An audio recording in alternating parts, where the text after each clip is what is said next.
सुन रहे हैं रेडियो हिंदुस्तान। मैं मनीषा करने आई हूँ आपसे कुछ काम की बात। आज मैं आपसे बात करूंगी रिश्तों की साइकोलॉजी के बारे में। रिश्ते नाते क्या सार है रिश्तों का, कैसे बनाए रखे अपने रिश्ते और कैसे बचे ब्रेकअप से।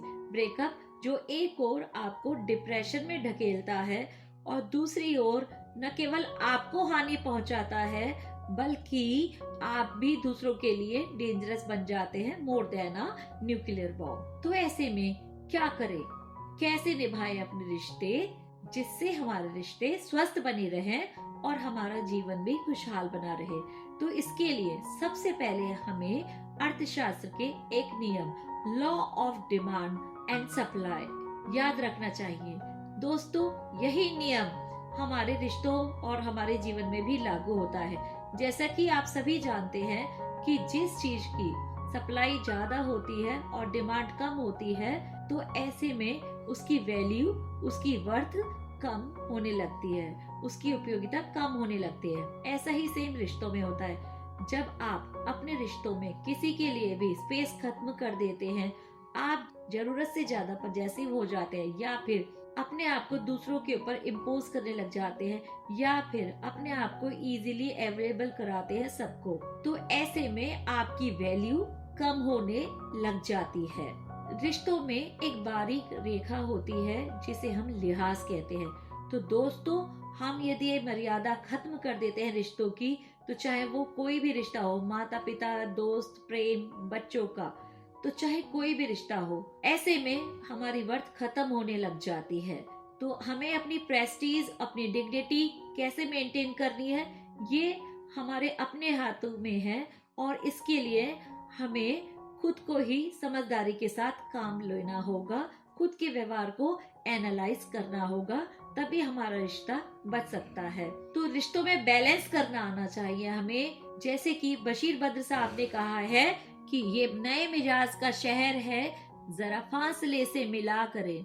ये नए मिजाज का शहर है, जरा फासले से मिला करें। जी हाँ, तो जरा डिस्टेंस मेंटेन करिए, डिग्निटी मेंटेन करिए, जिससे कि सामने वाले को आपकी वैल्यू का पता चले, आपकी वर्थ का पता चले। दूसरी बात है, दूसरा नियम है लॉ ऑफ यूटिलिटी।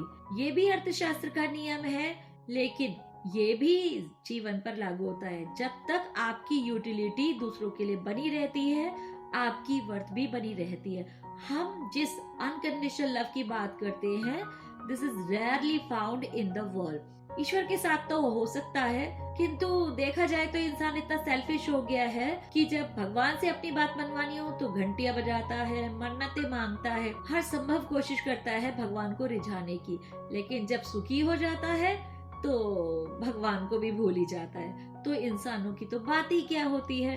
तो ऐसे ही यदि आप अपनी उपयोगिता नहीं बनाए रखते लोगों के लिए, जैसे कि एक मूवी में डायलॉग था, काबिल बनिए, कामयाबी आपके पीछे पीछे आएगी। तो आप यदि दूसरों के लिए उपयोगी बनाते हैं, काबिल बनाते हैं, तो लोग स्वयं आपके पीछे आते हैं। आप यदि पॉजिटिव माइंडसेट रखते हैं, लोग आपसे रिश्ता बनाना चाहते हैं। आप पॉपुलर होते हैं लोगों के सामने, लेकिन यदि आप नेगेटिव बातें करते हैं तो कोई भी आपको पसंद नहीं करते। ऐसे में आपको क्या करना चाहिए? पॉजिटिव माइंडसेट रखना चाहिए, खुद भी अच्छा फील करिए, दूसरों को भी अच्छा फील कराइए, अपने इमोशंस को बैलेंस्ड वे में एक्सप्रेस करना सीखिए।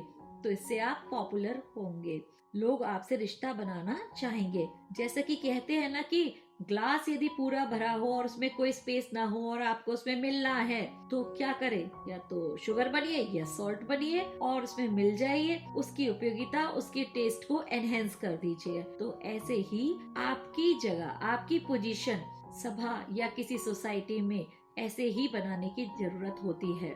So what you have to do? Just be worthy, just be a deserving one। एक ईमानदार सोच रखिए, अपनी वर्थ बढ़ाइए, मेंटेन योर डिग्निटी और सच्चे दिल से ईमानदारी के साथ रिश्तों को निभाइए। अब मैं अपनी कुछ पंक्तियों में आपको बताना चाहूंगी कि रिश्तों को कैसे निभाएं, कैसे मेंटेन करें। उम्मीदें कम और हौसले अधिक रखिए। जीवन में सफल होना है तो बस यही फलसफा रखिए। प्यार से मिलिए सभी से, प्यार से मिलिए सभी से, बस प्यार का भरम मत रखिए। प्रेम उड़ेल दो सब पर, प्रेम उड़ेल दो सब पर स्वयं दर्द के समुंदर में भी जीना सीखिए। मुस्कुराइए, मुस्कुराइए कि आप ईश्वर की अनुपम अनमोल कृति हैं। हर बेशकीमत हर एक की समझ नहीं आता, अनमोल हीरे की कद्र बस एक जौहरी ही कर पाता। जो अनमोल रिश्ते साथ हैं, साथ उनके जश्न मनाइए जिंदगी का। जो अनमोल रिश्ते साथ हैं, साथ उनके जश्न मनाइए जिंदगी का। खुश रहिए और खुशियां ही फैलाइए।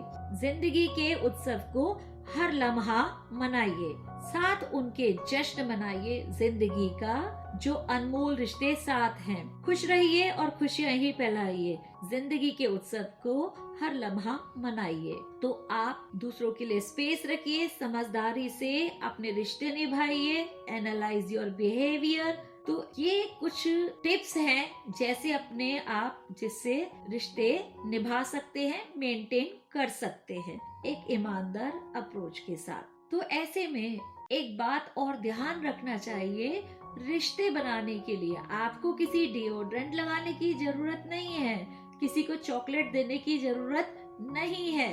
आई मीन टू से कोई भी बाहरी वस्तु या कोई चीज आपको यूज करने की जरूरत नहीं है। बस आपको खुद के व्यवहार को एनालाइज करना है। स्पेस दीजिए लोगों को, नहीं तो रिश्तों में दम घुटने लगता है और जिसे जैसे कहते हैं ना अकाल मृत्यु, तो रिश्तों की अकाल मृत्यु हो जाती है। तो आप अपने व्यवहार को एनालाइज करिए, ईमानदार सोच रखिए, एक सच्चे दिल से रिश्तों को निभाइए, वैल्यू बढ़ाइए और कंट्रोल्ड वे में अपने इमोशंस को एक्सप्रेस करिए। तो अब मैं अपनी पंक्तियों के साथ कहना चाहूंगी, जाओ जब भी ये दुनिया छोड़कर, जाओ जब भी ये दुनिया छोड़कर, जिंदगी ये ही कहे अभी ठहरो, अभी ठहरो, तेरी पनाहों में मुझे कुछ लम्हे और जी लेने दो। अभी ठहरो, तेरी पनाहों में मुझे कुछ लम्हे और जी लेने दो। तेरी शख्सियत हमेशा दिलों में राज करे, तेरी दोस्ती पर दुनिया नाज करे। तो दोस्तों, आज मैंने एक बात की रिश्ते नातों की साइकोलॉजी की। आगे भी मैं बात करूंगी आपसे रिश्ते नातों के बारे में कुछ नए पहलुओं के साथ। Till that time stay tuned with me and सुनते रहिए रेडियो हिंदुस्तान।